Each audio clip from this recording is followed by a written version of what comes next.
오라버니들 안녕하세요. 오늘은 남자의 발기부전을 일으키는 원인 4가지에 대해 말씀드릴게요. 많은 남성들이 40대만 되어도 몸이 예전 같지 않다고 합니다. 체력뿐 아니라 정력도 급격히 감소한다고 느끼는 거죠. 특히 잠자리할 때 성적 흥분이 되었지만 막상 본게임에 들어가려고 하면 꼬무룩하고 고개 숙인 남자가 되는 난감한 상황이 자주 벌어지는 겁니다. 오늘은 남자의 발기부전을 초래할 수 있는 원인들에 대해 알려드릴 테니까 궁금하신 분들은 영상 끝까지 봐주세요. 1점. 지나친 음주. 연말 연시에는 회식이나 동창회, 동호회 등 각종 모임을 갖는 사람들이 많은데요. 이때 빠질 수 없는 게 바로 술이죠. 소량의 알코올은 불안감이 없어지고 음경의 감각과 흥분성이 둔화되어 사정, 지연에 도움이 될 수 있습니다. 하지만 과음을 할 경우는 도움이 되지 않아요. 높은 혈중 알코올 농도는 고환에서 남성 호르몬 생성을 억제하기 때문이죠. 성기는 미세한 모세혈관이 무수히 많이 모여 있습니다. 가운데 큰 핏줄로 피가 와서 미세한 모세혈관을 타고 다시 심장으로 가는데 술을 마시면 모세혈관들이 팽팽하지 않고 흐물흐물해집니다.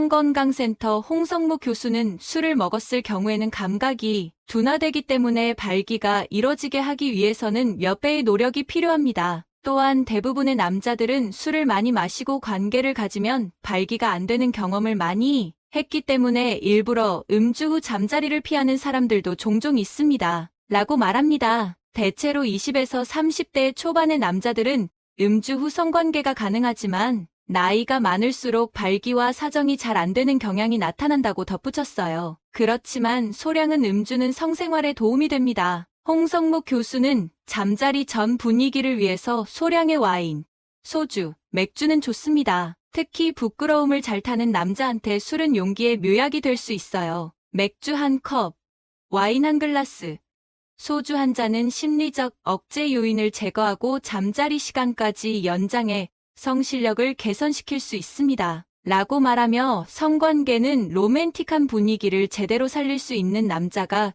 최고의 남자라고 덧붙였어요. 이렇듯 술은 적당히 마시면 약이 될 수 있어요. 하지만 과도한 음주는 간 손상으로 에스트로겐 농도가 높아져 남성 호르몬 작용을 상쇄시키고 발기, 신경의 알코올성 신경염을 일으킵니다. 과음은 잠자리의 적입니다. 괜히 분위기 낸다며 지나친 술로 발기력을 감퇴시키지 말고 적당히 마셔서 아내에게 사랑받는 남편이 되시길 바랍니다. 2점. 자극적인 야동 보며 자기위안하기. 발기부전은 대개 성능력이 감퇴하는 중장년층에서 발생합니다. 그런데 최근 이상한 일이 벌어지고 있어요. 세계 곳곳에서 10대, 20대 젊은 층의 발기부전이 40대 남성보다 더 많이 나타나고 있는 겁니다. 요즘은 생리적 문제 이외의 심리, 환경 요인으로 젊은 층에서도 발기부전을 경험하는 경우가 흔합니다. 2000년대 초반에만 해도 젊은 남성의 발기부전 비율은 2에서 5%로 거의 없다시피 했어요. 반면 2018년 스위스 조사를 보면 18에서 24세 남성의 발기부전 비율이 무려 30%에 달했습니다. 전형적인 케이스는 아침 발기도 되고 자기위안할 때도 문제가 없는데 실제 여성과 관계를 가지려고 하면 꼬무룩하는 경우였어요. 한국의 경우는 젊은 남성의 발기부전 유병률 자료를 찾지 못했지만 추세는 거의 비슷할 것으로 짐작됩니다. 이거 정말 이상한 일 아닌가요? 신체적으로 최고조에 이른 10대, 20대 남성들이 왜 이렇게 발기가 안 되어서 고생하는 걸까요? 최근 들어서야 이 문제에 대해 뜻밖의 원인이 밝혀지고 있는데요. 결론부터 말하면 최근 발기부전의 원인으로 지목되는 환경 요인은 인터넷에서 쉽게 접하는 야동입니다. 다운로드가 필요 없고 스트리밍으로 야동을 볼 수 있는 사이트는 2009년에 처음 나타났어요. 놀랍게도 젊은 층의 발기부전이 급증하기 시작한 시기와 거의 일치하죠. 야동 스트리밍 사이트의 특징이 뭔지 아세요? 바로 새로운 여성의 나체를 끝없이 볼 수 있게 해준다는 점입니다. 2019년 미국 샌디에이고 병원 공동연구팀이 학술지 행동과학에 발표한 내용에 따르면 야동과 발기부전에는 어느 정도 상관관계가 있다고 합니다. 성적 흥분과 발기에는 도파민이라는 신경전달 물질이 관여합니다. 예를 들어 우리가 사랑하는 사람과 포옹을 하면 뇌는 도파민을 분비하고 도파민은 기분 좋은 감정을 만들어요. 인간이 큰 쾌락을 느끼는 성관계에도 바로 이 도파민이 작용합니다. 그런데 잦은 야동 같은 강한 시각적 자극은 도파민을 분출하게 만들고 사람은 쾌락을 느끼죠. 야동은 새로운 여성을 클릭 한 번, 스크롤 한 번만으로 끝없이 보여주기 때문에 일반적으로는 불가능한 강렬한 시각적 자극을 제공하죠. 문제는 이때 남자의 뇌가 한 가지 치명적인 착각을 한다는 거예요. 와, 여자가 이렇게 많다니. 여자들이 나한테 줄을 서는구나. 현실은 전혀 그렇지 않은데도 수만 명의 여성이 알몸으로 나의 간택만을 기다리는 상황이 계속되고 있다고 믿어버리는 거죠. 게다가 남자들은 야동을 볼 때 그냥 보는 것이 아니라 가장 자극적인 대상과 장면을 찾으려고 쉴 새 없이 빨리 감기를 합니다. 현실의 여성이 아무리 섹시해봐야 이런 비현실적인 자극 수준을 따라잡을 수는 없어요. 이런 일이 반복되면 어떤 결과가 나타날까요? 뇌는 계속되는 심한 자극에 무뎌져서 평범한 자극으로는 흥분할 수 없게 됩니다. 야동과 결합된 자기이완이 발기부전을 일으키는 거예요. 실제 임상 사례들을 보면 상대 여성을 진심으로 사랑하고 만족스러운 관계를 갖고 싶은데도 뇌가 반응해주지 않게 된다고 합니다. 이런 과정이 반복되면 더 이상 똑같은 양의 도파민에 흥분이 되지 않습니다. 그럼 야동 시청자는 더 많은, 더 자극적인 야동을 찾게 되는 거죠. 이런 사람에게 실제 성관계 파트너는 도파민을 만드는 성적 자극을 주지 못하게 되는 거예요. 현실 속의 여성은 야동에 나오는 여성에 비해 덜 자극적이기 때문이에요. 그럼 어떻게 해야 이 문제를 해결할 수 있을까요? 발기가 안 되면 약을 먹으면 되지 않냐고요? 안타깝지만 성기능 개선 약물이 이 경우에는 효과가 없을 수도 있습니다. 페노샤의 기능이 아니라 거기에 보내는 신호를 보내는 뇌의 변화가 문제이기 때문이에요. 그렇다면 대체 어떻게 해야 이런 문제를 막을 수 있을까요? 한마디로 말하면 뇌가 현실을 깨우치게 해줘야 합니다. 새로운 매력적인 이성이 끝없이 공급되는 이 상황은 현실이 아니라는 걸 알려줘야 하죠. 뇌는 말을 알아듣지 못하므로 이런 분들이 택할 수 있는 방법은 단 한 가지, 금딸뿐입니다. 정확하게 말하면 자기이완의 행위가 아닌 야동을 보는 것을 중단해야 해요. 처음에는 좀 힘들겠지만 우리 뇌는 유연하기 때문에 새로운 상황에 금방 적응합니다. 이미 발기부전이 심한 상태라면 4에서 5개월은 야동을 완전히 끊어야 회복 효과가 나타난다고 해요. 증상이 심하지 않다면 그보다 빨리 효과를 느끼실 거고요. 실제로 성욕 부족으로 병원을 찾은 환자가 8개월 동안 야동을 끊은 후 성공적으로 만족감과 사정을 경험한 임상 사례가 있습니다. 하지만 사실 야동 보는 것을 단칼에 끊는다는 것이 생각만큼 쉬운 일은 아닙니다. 혹시 완전히 끊기 어려우시다면 한 가지 방법을 알려드릴게요. 아무 이유 없이 야동을 보고 자기이완을 하지 마시고 뭔가 생산적인 활동을 한 다음에 그 보상으로 해보세요. 성적 흥분과 만족감이 주는 좋은 느낌을 주로 도파민이라는 신경전달 물질에서 나오는데요. 도파민은 원래 어떤 일을 잘 해냈을 때 그 보상으로 성취감과 기쁨을 주는 역할을 합니다. 아무 노력 없이 계속 도파민 자극을 주는 행위는 중독으로 이어져서 일상이 우울하고 무감각해지기 쉬워요. 그러므로 도파민의 기분 좋은 느낌을 자연스러운 원래 용도인 성취의 기쁨을 만들어내는데 써보자는 거죠. 예를 들어 하루 20페이지씩 책을 읽기로 결심했다면 일주일간 매일 20페이지씩 140페이지를 읽고 그 보상으로 나에게 자기이완을 선물하는 거예요. 이렇게 이유를 만들어 두면 무작정 참는 것보다 야동 보는 걸 줄이기 훨씬 쉽습니다. 단 이때도 너무 자극적이거나 하드코어한 취향의 영상은 피하는 것이 좋겠죠. 돈도 안 들고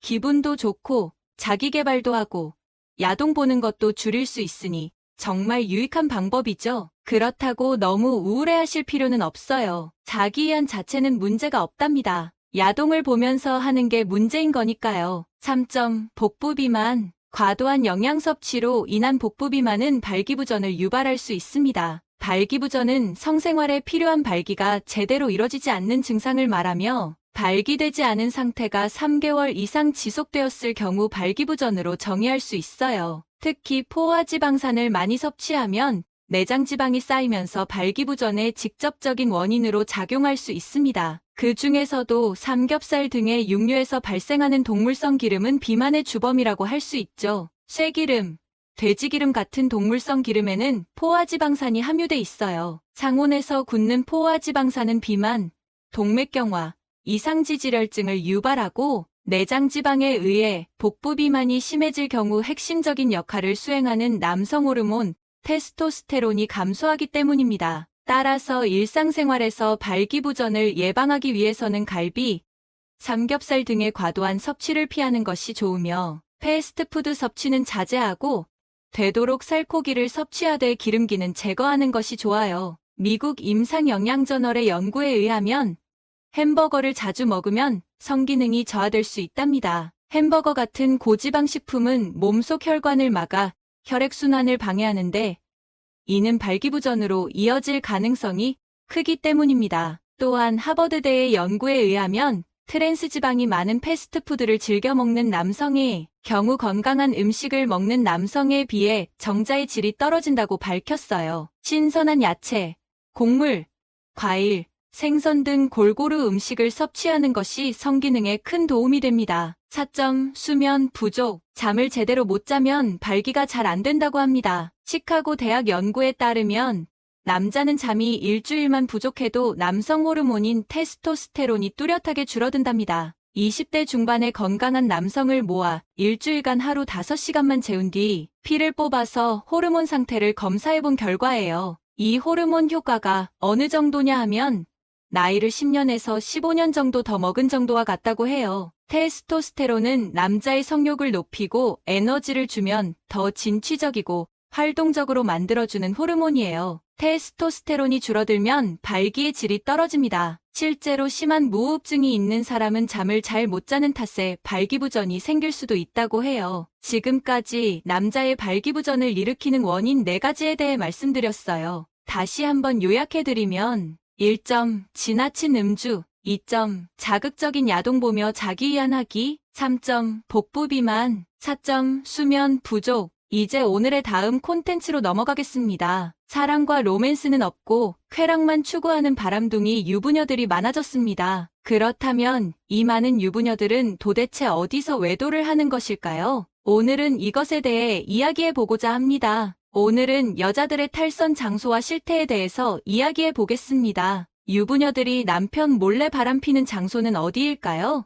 운명 같은 만남을 기대하고 금지된 사랑에 대한 환상을 가진 중년 기혼 여자들이 많습니다. 실제로 45세 이상 중년 여성들에게 남편 외에 남자와 잠자리를 가질 수 있겠냐는 질문에 무려 80%의 주부들이 그럴 수도 있다고 대답했다고 합니다. 주변에 몇 명이 남편 말고 다른 남자랑 경험이 있을 것 같냐는 질문에는 7에서 8명이라고 답했고 남편 외에 다른 남자와 잠자리를 가져본 적 또는 가지고 있는 중년 여자들은 50% 이상이라는 충격적인 결과도 있었습니다. 그렇다면 이 많은 여성들은 어디에서 남자를 만나서 외도를 하는 것일까요? 사회활동이나 직장생활 외 남자를 만나는 경우를 제외하면 바로 취미활동을 통해 만나는 경우가 많습니다.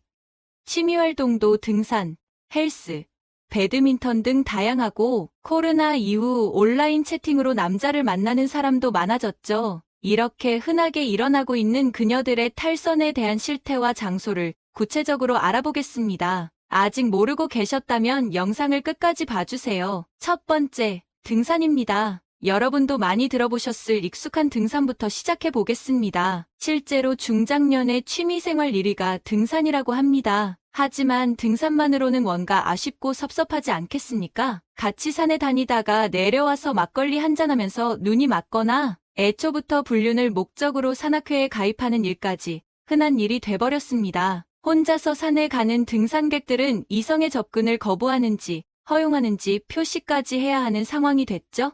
불순한 의도로 산을 찾는 여성들은 산토끼, 그 여성들을 만나러 온 남성들은 산토끼 사냥꾼이라고 부르며 남성의 경우엔 한쪽 바지를 걷고 있고 여성의 경우에 진한 화장과 옷차림을 하고 있으면 이성의 접근을 허락한다는 표시입니다. 한 산악회원의 말을 들어보니 남자와 여자들 모두 2~3명씩 몰려다니며 상대방을 탐색하고 선글라스를 끼거나 이어폰으로 귀를 막고 있는 경우엔 오늘 건들지 말라는 뜻이라고 합니다. 올라갈 땐 따로 갔던 사람들이 내려올 때는 손잡고 내려오고 모텔에 등산복을 입고 가는 사람들의 숫자도 많다고 합니다. 어떤 산악회는 1년 정도 지나면 웬만한 회원과는 잠자리를 한 바퀴 다 돌아본다는 산악회도 있을 정도로 산악회의 본질이 많이 변질된 느낌입니다. 두 번째, 배드민턴 동호회, 등산도 심하지만 이곳저곳 많은 동호회를 다녀본 사람의 말에 의하면 오히려 배드민턴이 더 심한 것 같다고 하기도 합니다. 등산은 매일 하기 힘들지만 배드민턴은 1시간만 있어도 매일 할 수 있기 때문이죠. 보통은 짝과 함께하는 복식으로 경기가 이루어지기 때문에 순수하게 운동하는 사람들과 부부들을 제외한 나머지 사람들은 운동도 하면서 다른 목적을 가지고 있는 경우가 많습니다. 그중에 절반은 이미 서로 물고 빨고 난리가 난 상태이고 나머지 절반은 과거에 바람을 피우고 또 다른 파트너를 찾고 있는 상태라고 합니다. 배드민턴의 주 연령대가 40대에서 60대라고 하니 즐길 거리가 부족한 중년층이 건강도 챙길 겸 시작했다가 욕구까지 채우는 모임으로 변해버린 것이죠. 세 번째, 여성 전용 유흥업소. 남성을 위한 유흥업소는 많습니다. 그렇다면 여성을 위한 유흥업소는 어떨까요? 아직 남성 시장만큼 시장이 크지는 않지만 여성을 위한 여성 전용 유흥업소도 많아지고 있는 추세인데요. 여성들은 남성보다 고객 충성도가 높아 이를 겨냥한 여성 전용 유흥업소도 많이 생기고 있습니다. 처음에는 주변의 권유와 호기심에 한번 방문했다가 남자 접대부들의 친절한 서비스와 영업에 빠져서 가는 횟수가 점점 많아지게 되는 경우가 많습니다. 보통 좀 있는 사람들의 탈선 장소이기 때문에 업소 안에서의 만남은 시작일 뿐이고 개인적으로 만남을 이어가며 일정 기간 동안 애인 역할을 해주는 대가로 남자의 스폰서가 되는 것이죠. 업소에서 일하는 남자 호스트는 업소 안에서의 수입은 용돈벌이고 진짜 주 수입원은 이렇게 밖에서 스폰 받는 비용입니다. 경제권을 쥔 여성들도 많아졌기 때문에 스폰 기간에 명품이나 차를 선물 받는 경우도 있다고 합니다. 하지만 넉넉지 않은 형편에 이런 곳에 빠졌다간 어느새 텅 비어버린 통장을 보게 될 수도 있으니 조심해야겠습니다. 네 번째, 스크린 골프장. 이미 골프를 매개로 한 분류는 너무도 많이 있습니다. 인터넷에는 남녀가 만나서 즐기는 동반 골프 이런 것을 주선하는 업체들이 넘쳐나고 있습니다. 여자가 공짜로 라운딩을 나가고 싶다고 하면 홀을 전제로만 해주면 언제나 가능하기 때문에 이제는 새삼스러울 것도 없지만 한 발 더 나아가서 스크린 골프장이 새로운 외도 장소로 관심받고 있습니다. 일단 야외에서 하는 골프장에 비해 폐쇄적이라 더 문제가 됩니다. 필드는 보는 눈이 많지만 스크린 골프장은 안에서 무슨 일이 벌어지는지 밖에 있는 사람들은 알 수 없죠. 술 한 잔 곁들이면서 할 수도 있기 때문에 무슨 일이 일어나기에 좋은 조건을 다 갖추고 있죠. 남자 여자 따로 갔다가 마음에 들면 합석하기도 하고 같이 놀다가 마음에 들면 파트너가 되는 경우가 많습니다. 밖에서 라운딩을 나가려면 시간도 많이 써야 하고 돈도 많이 소비해야 하지만 스크린 골프는 크게 비용 부담이 없고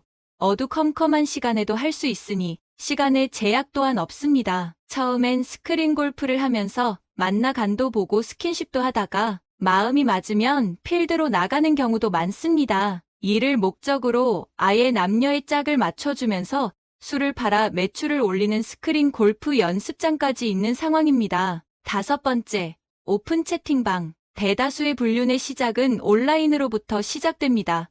그리고 우리는 코로나를 겪으며 온라인 세상에 더 많은 시간을 할애하게 됐죠. 집에서 다른 사람과 나를 연결시켜주는 것은 온라인과 전화연락만 뿐이었습니다. 밖으로 나가지는 못하는데 에너지는 안에서 점점 쌓여만 가고 이를 해소하기 위해서 그들은 결국 온라인에서 만남을 찾고 해결하게 됩니다. 기혼만 입장 가능한 기혼방부터 기혼과 미혼이면 기미방 기혼과 돌싱이면 기돌방 등 이런 방들이 수십 가지가 있습니다. 간단한 검색으로도 쉽게 들어갈 수 있지만 제대로 활동하기 위해서는 들어간 대화방에서 요구하는 인증 조건을 맞춰야 합니다. 나이, 지역을 넘어 아이디를 바꾸고 웨딩 사진과 아기의 돌 사진을 보내라는 등 이혼한 남녀라면 이혼 서류까지 인증하라고 하는 경우도 있습니다. 이렇게 까다로운 인증을 통해 서로의 약점과 신상을 쥐고 뒤탈이 없게 하려는 것이죠. 범죄에도 많이 사용되는 텔레그램에서도 이런 방들이 많이 있습니다. 쉽게 추적과 탐지가 어려운 텔레그램의 특성상 이런 방의 숫자가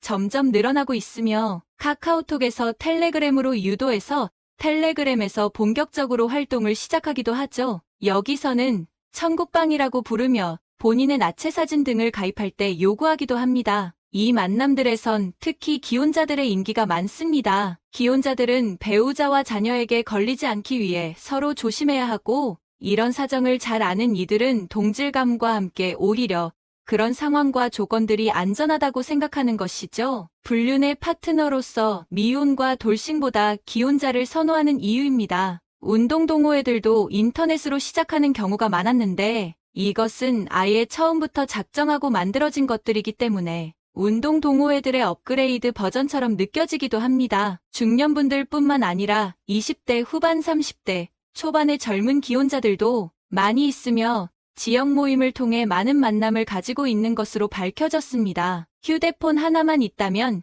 시간과 장소에 구애받지 않고 손쉽게 할 수 있기 때문에 정말 많은 사람들이 빠져 있습니다. 사람들을 연결해주고 편리한 서비스를 제공하는 SNS가 언제부터 범죄에도 많이 이용되는 것 같아 안타깝습니다. 파트너가 갑자기 휴대폰을 많이 보거나 보물처럼 다룬다면 조심하세요. 오늘은 여자들의 탈선 장소와 실태에 대해 알아봤습니다. 처음엔 의도하지 않았더라도 다니다 보면서 새로운 사람들을 만나고 잊고 지내던 연애 감정이 꽃피게 되는 것을 오춘기라고 한다고 합니다. 하지만 이런 탈선을 통해 위안을 얻고 쾌락을 쫓는 것은 일시적일 뿐이니 배우자와 함께 취미를 즐기며 스트레스를 해소하는 것이 삶을 더 활력있고 건강하게 만들어줄 것입니다. 마지막 부분은 당신의 삶을 위한 건강 섹션이 될 것입니다. 건강에 좋은 음식인 김치도 최고의 궁합인 음식도 있고 최악의 궁합인 음식도 있습니다. 몸에 안 좋은 음식과 함께 드시면 오히려 건강에 독이 될 수 있습니다. 궁합이 좋은 음식과 먹어야 몸에 좋은 김치가 됩니다. 암과 치매의 예방을 위해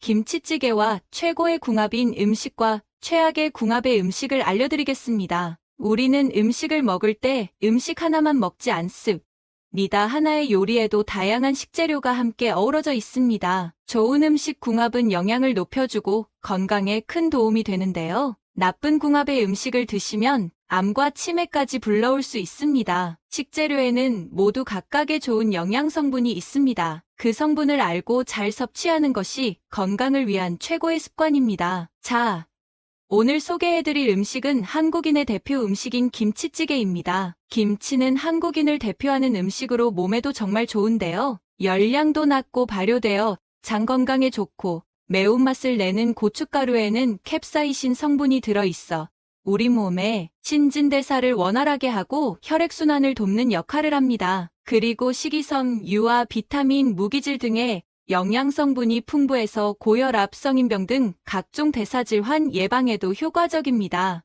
베타카로틴, 비타민가 풍부해서 암을 예방해주는 항산화 작용도 해주는데요. 한국인은 김치를 이용해서 다양한 김치 요리를 먹는데요. 오늘은 그 중에서도 우리가 김치볶음밥과 같이 제일 자주 먹는 김치찌개에 대해서 알아보겠습니다. 이렇게 좋은 김치도 찌개에 같이 넣어 먹으면 건강을 해치는 음식들이 있다는 사실 알고 계셨나요? 아무리 좋은 음식도 무엇과 함께 먹느냐에 따라 약이 될 수도 있고 독이 될 수도 있습니다. 그럼 지금부터 김치찌개에 넣어 함께 먹으면 암과 치매 예방에 나쁜 최악의 궁합 음식과 최고의 궁합 음식을 함께 알아보겠습니다. 최악의 음식 궁합 첫 번째는 사리입니다. 집에서 드시는 김치찌개가 아닌 밖에서 김치찌개나 부대찌개를 사 먹을 때 당연하게 라면이나 우동사리를 같이 드시는 경우가 많은데요. 건강을 위해 사리는 드시지 않는 게 좋습니다. 사리는 밀가루로 만들어졌기 때문입니다.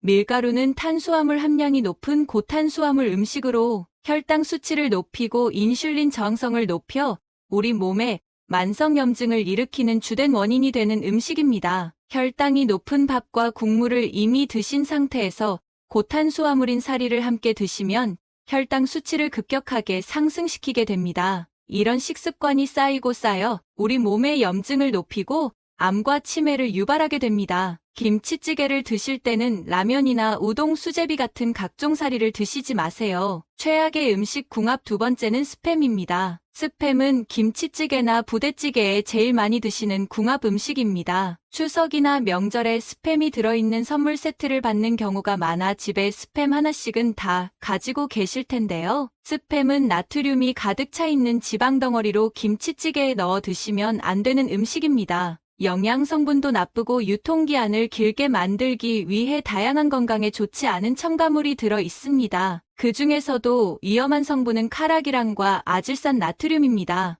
인체에 바로 해가 없는 수준으로 표기되어 있지만 독을 가지고 있는 독성물질이라는 게 문제입니다. 스팸의 색깔이 분홍색인데 대부분은 지방으로 만들어졌기 때문입니다. 영양 성분에는 돼지고기라고 표기되어 있지만 우리나라 식품위생법 표기 기준상 소고기가 60%만 들어있어도 그냥 돼지고기로 표기할 수 있어 영양 성분만 보시고 괜찮을 거라고 생각하시는 분들이 많습니다. 200기 통조림 한 캔의 나트륨이 1080mg로 전체 영상 성분 중 54%나 차지합니다. 김치를 만들기 위해 사용되는 젓갈과 소금의 양을 생각하면 김치찌개에 스팸을 넣어 드시면 소금을 숟가락으로 퍼먹고 계신 거라고 생각하셔도 무방할 정도 건강에 좋지 않습니다. 소금과 나트륨은 세포에서 가장 중요한 성분으로 삼투압을 결정하여 혈관에 돌아다니는 혈액의 양을 조절합니다. 소금과 나트륨을 과하게 섭취하면 혈액의 양이 급격하게 증가하게 되는데 혈관은 팽창하고 혈관 내부의 압력이 높아지면서 급성 고혈압과 뇌졸중 뇌출혈의 원인이 됩니다. 실제 미국인은 스팸을 먹는 한국인을 보며 놀랄 정도로 미국인들은 만들어서 수출하지만 먹지 않는 식재료가 스팸입니다. 건강을 생각하시면 스팸을 포함한 통조림 햄을 김치찌개에 넣어서 드시면 좋지 않습니다. 별도로 섭취하시는 것도 당연히 줄여주셔야 건강을 지키는데 도움이 됩니다. 최악의 음식 궁합 세 번째는 설탕입니다. 설탕은 제가 항상 말씀드리는 염증을 일으키고 인슐린 저항성을 높이는 음식으로 섭취량이 누적되어 문제가 생기면 암과 치매를 유발할 수 있는 대표 음식인데요. 김치찌개에도 간을 맞추기 위해 설탕을 많이 넣게 되는데요. 특히 깊은 국물 맛을 위해 신김치를 이용해서 만들게 되면 신맛을 줄이고 맛의 균형을 위해 더 많은 양의 설탕을 넣게 됩니다. 설탕 섭취는 누적되어 췌장에 부담을 주고 혈당 조절 장애를 유발해서 당뇨병과 신장, 심장 등에도 문제를 일으킬 수 있으니 김치찌개를 만들어 드실 때도 설탕을 가급적 사용하지 않고 본연의 맛으로 끓여서 드시는 게 건강에 좋습니다. 그럼 김치찌개는 어떻게 어떤 음식과 함께 넣어 먹어야 최고의 궁합으로 건강에 도움이 될까요? 김치찌개를 건강에 도움이 되는 올바르게 섭취하는 방법을 알아보겠습니다. 최고의 음식 궁합 첫 번째는 두부입니다. 김치찌개에 두부나 비지를 넣고 끓여서 드시면 영양적으로도 좋은데요. 두부나 비지는 포만감이 높아 우리가 섭취하는 쌀밥의 섭취량도 줄여주고 두부는 체내의 콜레스테롤을 낮추고 혈당 수치를 감소시켜주는 건강에 좋은 음식입니다. 또 스트레스를 완화시켜주고 신진대사를 촉진시켜 항암 효과를 높여주니 김치찌개에 두부를 함께 넣어 드시면 최고의 궁합 음식입니다. 최고의 음식 궁합 두 번째는 돼지고기입니다. 돼지고기는 모두가 알고 계시는 김치찌개에 넣으면 맛있는 궁합 음식인데요. 영양적으로 김치찌개와 궁합이 좋으니 김치찌개를 드실 때 더 자주 함께 넣어 드시기 바랍니다. 고기는 중장년층이나 노년이면 더 많이 챙겨 먹어야 되는데요. 사람은 나이가 먹을수록 근력과 뼈 건강을 위해 단백질 섭취를 더 많이 해주는 게 좋기 때문입니다. 또 고기는 피부 미용과 노화 방지에도 좋고 단백질 성분은 콜라겐을 함유하여 피부도 탱탱하게 만들어줍니다. 타우린과 필수아미 노산도 가득 들어있어 스트레스를 줄여주고 간을 해독시켜주어 피로회복까지 시켜주니 김치찌개를 드실 때 통조림 햄보다 꼭 생돼지고기를 함께 넣어 드시기 바랍니다. 최고의 음식 궁합 세 번째는 대파와 양파입니다. 김치찌개를 끓여 드실 때 대파와 양파도 건강을 위해 꼭 함께 드시기 바랍니다. 양파에는 풍부하게 함유된 식이섬유와 무기질 알리신 퀘르세티나라는 성분이 혈관 속의 중성지방과 나쁜 콜레스테롤을 청소해주어 혈압을 낮춰주고 혈당 관리에도 도움이 되는 건강에 좋은 최고의 음식입니다. 또 대파에도 풍부한 식이섬, 유와 무기질 알리신 성분이 들어있어 혈관 건강에 도움을 주고 베타카로틴 성분이 풍부해 노화 예방에도 좋습니다. 김치찌개의 맛도 한 단계 높여주는데요. 또 채소에서 나오는 건강한 단맛이 김치찌개를 만들 때 우리가 무심코 넣는 설탕량까지 조절해주니 대파와 양파는 김치찌개를 끓이실 때 꼭 함께 넣어 드셔야 하는 최고의 궁합 음식입니다. 지금까지 김치찌개와 함께 드시면 최악의 궁합을 보이는 음식과 최고의 궁합인 음식을 모두 알아보았습니다. 오늘 알려드린 최고의 궁합 음식과 최악의 궁합 음식을 참고해서 가지를 섭취하시고 건강에 큰 도움이 되셨으면 좋겠습니다. 혹시 더 알고 계신 정보가 있으시면 다른 분들도 참고하실 수 있게 댓글로 남겨주세요. 주변 분들에게도 도움이 되는 이 영상 꼭 공유해주세요.